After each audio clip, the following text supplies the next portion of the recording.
Hello friends, I hope you're well. Welcome to the Dirt Report. Apologies for the gap in videos last week. Unfortunately, we lost our German Shepherd Valor to a brain tumor, so I took a bit of time off. And as somber as that sounds, and though she left us way too soon, Valor was loved and she certainly loved. And ultimately, we are so thankful to have had her in our lives, and she was an amazing companion, family member, security guard. She was gentle and very loyal. She will be missed, and huge thanks to those people who have reached out and said some really kind words and I guess words of encouragement to get through what I would see, a loss of a pet is a very hard period of time. It's very strange to be feeling so sad.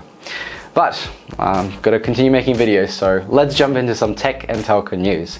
Today we have NBN Co being secretive, NBN Co messing with speed plans again, and then we have fibre upgrades. How long do people stay on the higher plans, and who loses money on those downgrades after the fibre upgrade?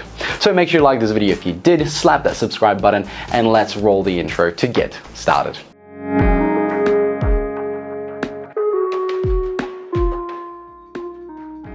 NBN Co, the company responsible for building and operating Australia's national broadband network, has declined to disclose how many fibre lead-ins it has built in the first 9 months of the multi-billion-dollar network upgrade. We can certainly take a few issues with this. After all, this is a government-funded endeavour and the numbers do not pertain to national security, so why not?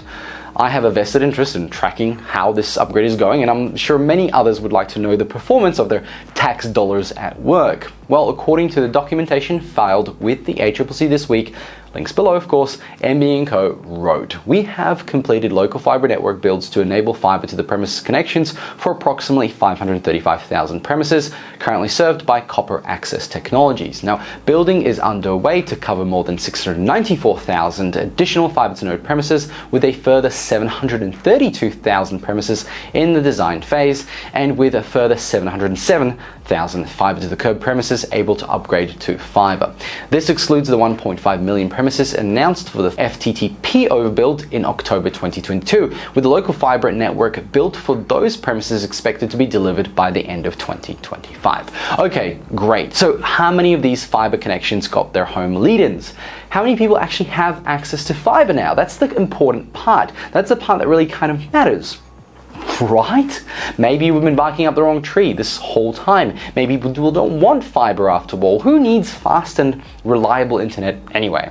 Well, according to IT News, article linked below, they asked NBN Co the question, how many lead-ins? Here is NBN Co's reply. While we are making good progress on the Fibre Connect local build and making premises ready to order, it is still early days on the sales and marketing side as major RSPs come on board and also develop and refine their offers to the market. We have a healthy flow of orders coming through each week and are seeing high levels of customer satisfaction throughout the connection process. We expect the volume of orders to increase significantly in 2023 as marketing activity increases. Once we have more retailers in market and a steady state volume of orders, we'll be in a better position to comment on progress. So, well, in no uncertain terms, NBN Co has indicated that it's too early to publicly disclose how many of the premises included in the upgrade program have had their fibre lead-ins built and have placed orders. So we have to wait. Let me know your thoughts below. So as NBN Co keeps their numbers secret, they're also fighting another front, wanting to charge more for their current plans, specifically the 50 megabits plan. As we know, it is the most popular one. This issue stems from the December SAU, linked below of course, where RSPs questioned the planned price increase that lacks an increase in service quality. On page 7, it states, if NBN's costs increase as a result of service level improvements demanded by end users, then NBN should have the opportunity to recover this cost. Similarly, if NBN's prices need to increase from the current levels in order to recover the reasonable cost of meeting the existing service standards, that would also be legitimate. From an economic regulatory perspective, this critical link is not between price and service levels, but between prices and the allowed annual revenue to recover the costs associated with the delivery of the specified standards. To that end, NBN provides a response stating there are 3 key points in relation to the NBN 50 plan price increase but no service quality increase. So according to the NBN, the first reason is that changes to regulated price under the variation cannot be effectively assessed in isolation. They have proposed the price structure, price points, and price controls based on the NBN Ethernet product as a whole, seeking to deliver benefits to end users and RSPs while allowing NBN the opportunity to recover its efficiently incurred costs. This requires a balancing of price points across all NBN speed tiers, and the price movement on the 50 down 20 up megahertz plans must be considered in that context. So focusing on the price changes of a particular speed tier and questioning the associated change in service quality for that speed tier ignores the trade-offs that have already been made across the product suite as a whole.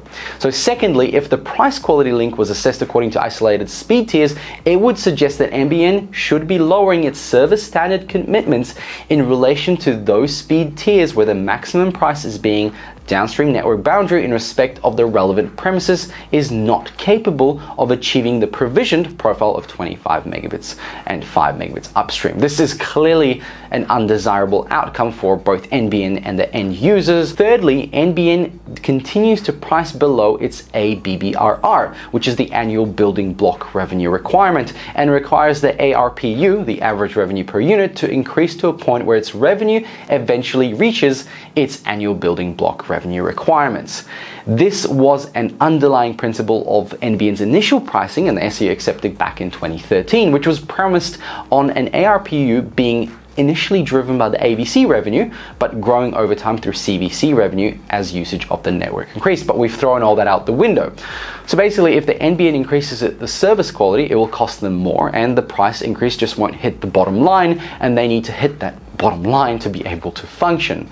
This makes business sense, but the cause of this problem was the use of the multi-technology mix. Service quality cannot go up when the maintenance costs are so high. On the other hand, fiber replacements have a big upfront spend. Ultimately, they have to manage with what they have right now, with the current rate of upgrades, and just charge more to try and make that money back so they can upgrade to fiber, which costs less to maintain and overall has a higher return on ROI. So, comment below, what could they do? Let me know your thoughts. So perfect segues aside, let's talk fiber upgrades.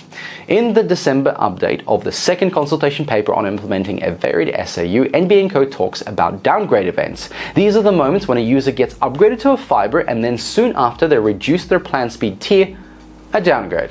This causes a few issues for a few parties. First off, the cost of the upgrade is now in the red. NBN Co will not be able to make their money back quickly on the upgrade if the user is obviously paying less, or at least the ROI will take much longer. Furthermore, the RSP now has a fiber capable home where the user is not using to its full potential. So while on the RSP's books it looks like, well, they could be a high earning customer, it turns out it's not, reducing their price stability. Taking a step back and looking over at our Australian tech news publications, those who follow the NBN are screaming bloody murder. You see, the biggest kick in the nether region for the RSPs is the fee payable for a downgrade. Technically, the RSP has to pay $200 for every downgrade over the threshold of 5%, and 4.1 is pretty damn close to 5. So there are a couple of things I'm worried about with this number. First of all, many of the first fiber customers are enthusiasts, so the downgrade numbers are actually fairly low.